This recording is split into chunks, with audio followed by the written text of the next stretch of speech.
Russia alone has the largest supply of natural gas.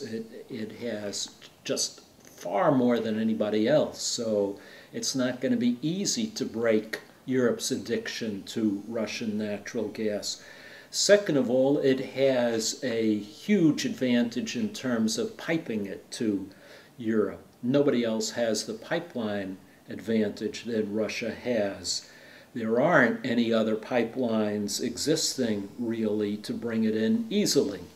Now, you can build pipelines from Central Asia, which there's talk of doing that, but Russia is going to try to short circuit that, so that won't be easy. The only other way to bring it in is as liquefied natural gas.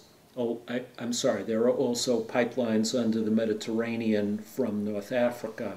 But those countries don't have nearly as much natural gas as Russia does, so you really can't rely on them as a source of energy as an alternative to Russia. Otherwise, you have to get it as liquefied natural gas, and that's expensive and complicated. I mean, it's just going to be very hard to break Europe's addiction on Russian natural gas. And that just means that Europe, to some degree, is going to be beholden to Russia and to accept the fact that Russia is going to have a certain kind of political advantage that comes with that. I don't think there's any getting away from that. And we've seen with what happened in Ukraine that means accepting some degree of political subservience. I don't know any other way to put it.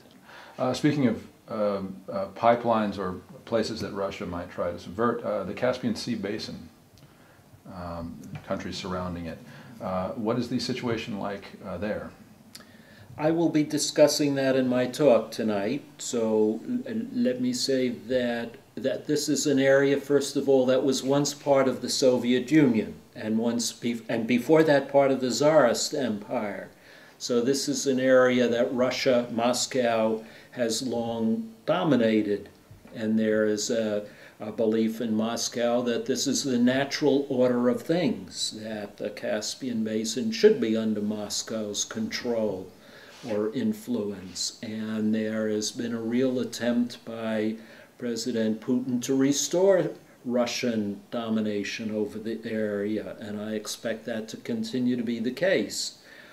And you will see continuing efforts on Russia's part to control the transportation of energy from the Caspian Sea basin. And Mr. Putin has had considerable success in this regard.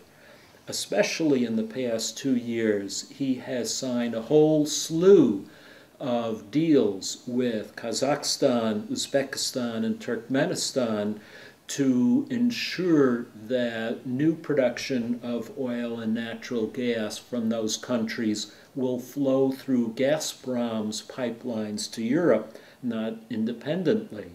So even though Europe would like to see the energy flow independently of Russia, it doesn't look like that's going to happen, at least not for a long time to come. You mentioned earlier importing gas and oil from North Africa via Algeria.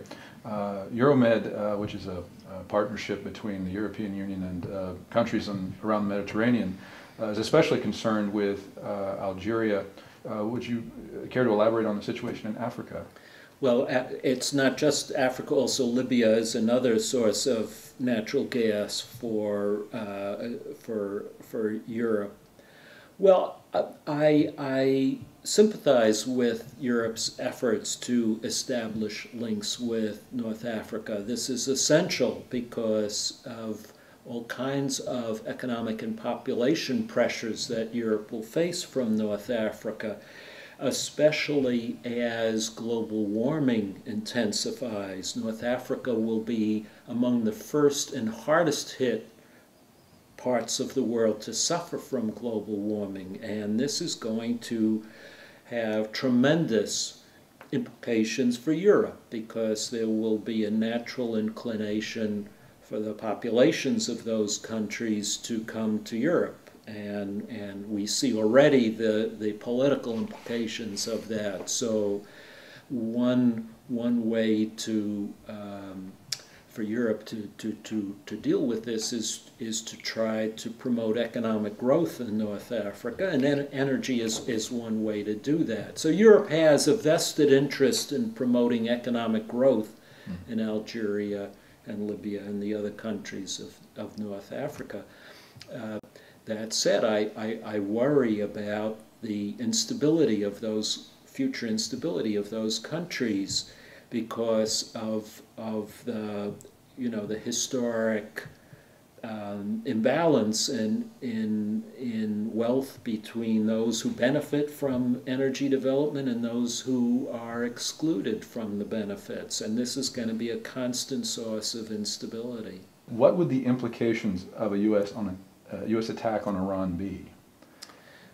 Well, this is something that I consider highly likely. This is not a theoretical question, because the President and the Vice President of the United States have very clearly threatened to attack Iran, and in the not-too-distant future. So we may see this.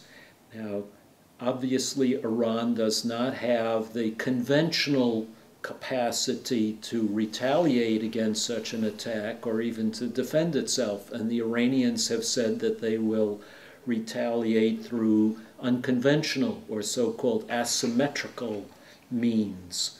And one of the ways they have threatened to do so is to try to attack the oil flow from the Persian Gulf. And they could do that in several ways.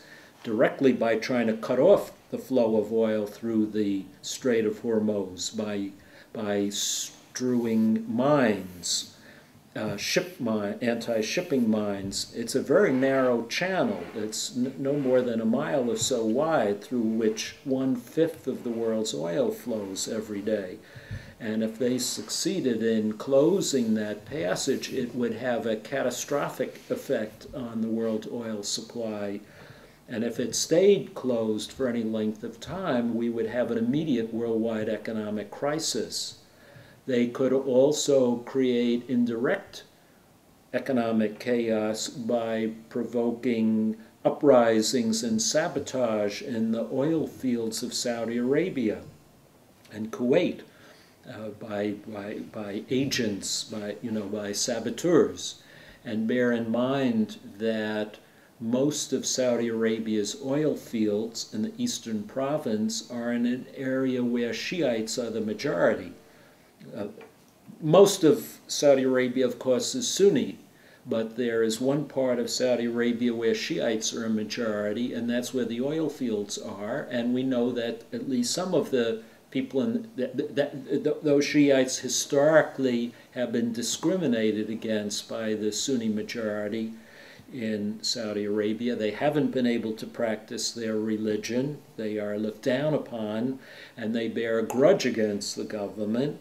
And no doubt agents of Iran have been working with disgruntled Shiites, and one might expect, in the event of a U.S. attack, for the Iranians to stir up some kind of uprising among the Shiites, and that could lead to sabotage. So that would be another form of an asymmetrical response by Iran. How far this could go, nobody knows, but one would expect that their retaliation would be to try to attack the world oil supply.